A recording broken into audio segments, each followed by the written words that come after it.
कहानी की शुरुआत होती है और हम मित्सुको को देखते हैं जो कि बाकी लड़कियों के साथ बस में थी और कुछ लिख रही थी। तभी कुछ लड़कियां उसे डिस्टर्ब करती हैं जिससे उसका पेन नीचे गिर जाता है। जब वो पेन लेने के लिए नीचे झुकती है तभी हवा का एक झोंका आकर उस बस से टकराती है और सभी लोगों को एक ही साथ काट देती है। मित्सुको जब ऊपर उठकर देखती है तो डर से शॉक में चली जाती है।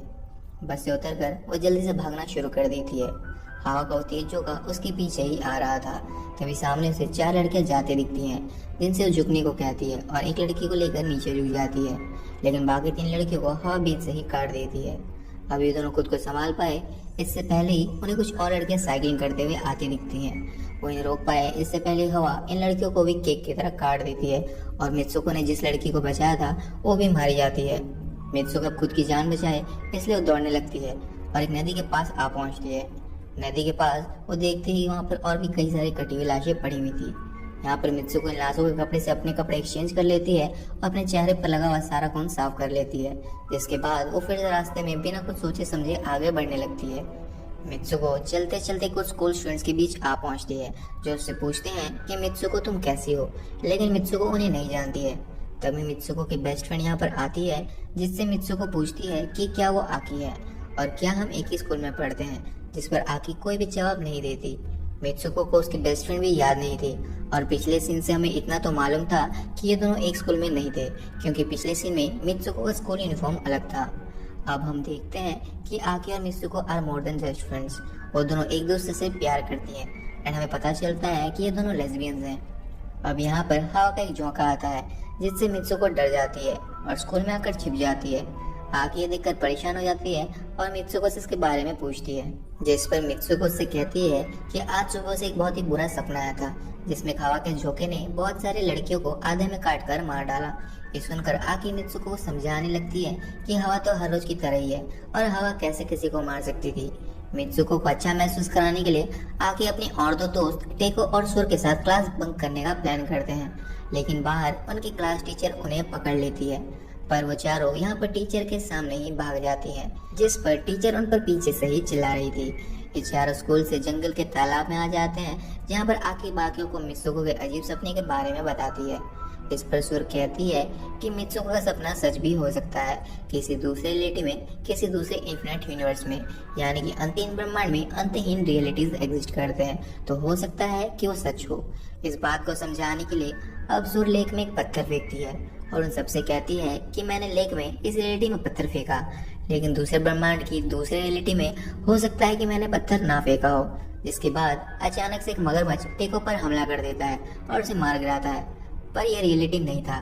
दरअसल सुर उन्हें बस एक एग्जाम्पल दे रही थी कि किसी दूसरे रियलिटी में टेको के साथ ऐसा हुआ होगा, लेकिन यहाँ पर हमारी टेको सही सलामत है। यहाँ इन्हें जंगल में एक बिस्तर लगा हुआ दिखता है जिसके तकिए से ये चारों खेलने लगती हैं और तभी मित्सुको को 2 लड़कियां दिखाई देती हैं जिनमें एक लड़की ने वेडिंग ड्रेस पहनी हुई थी, यानी कि उन दोनों लड़कियों ने आपस में ही शादी कर लिया था। अब सुर मित्सुको को एक बात बताती है कि हमारी डेस्टिनी लिखी जा चुकी है और अगर हमें हमारी डेस्टिनी को चेंज करना है तो हमें कुछ ऐसा करना होगा जो कि अनएक्सपेक्टेड हो, यानी कुछ ऐसा जिसकी कल्पना भी ना कर सके।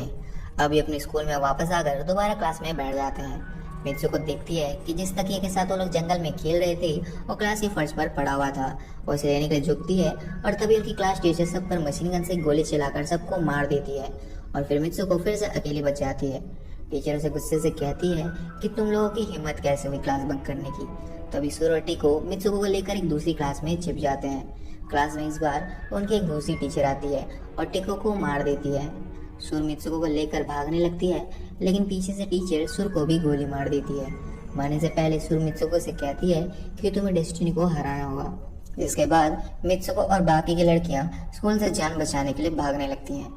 स्कूल की बिल्डिंग से सारे टीचर अलग अलग गन से उन्हें मारने लगती हैं और गेंद चुनकर अब कुछ ही लड़कियां बची हुई थी जिन्हें फिर से एक हवा का झोंका आकर मार डालती है और बच जाती है सिर्फ मित्सुको। अकेली उठ वो एक पुलिस स्टेशन की ओर भागती है और पुलिस से अपने स्कूल के हादसे के बारे में बताने की कोशिश कर रही थी, लेकिन पुलिस मित्सुको को एक अलग ही नाम से बुलाने लगती है और कहती है कि किको तुमने स्कूल ड्रेस क्यों पहना हुआ है, तुम्हारी तो आज शादी होने वाली है। और हम देखते हैं कि मित्सुको का चेहरा अब पूरी तरह से बदल चुका था। पुलिस उसे उसकी शादी के वेन्यू के लिए चर्च पर ले जाता है, जहाँ पर रास्ते पर मित्सुको को लोग बस कांग्रेचुलेशन के को ही कह रहे थे। चर्च पर मित्सुको आके को देखती है आके को देखकर उसे थोड़ी राहत मिलती है और वो उसे पूछती है कि आखिर हो क्या रहा है। आकी कहती है कि अभी हम किसी के कंट्रोल में हैं और वो हमें देख रहे हैं, और उसे बताती है कि वो मित्सुको और केको दोनों हैं। घबराओ मत, जैसा मैं कहूँ वैसे कर दी जाओ। इसके बाद आकी मित्सुको को उसकी वेडिंग गाउन पहनाती है और फिर एक एक करके इन सभी लड़कियों को मारने लगती है जो शादी देखने आई थी।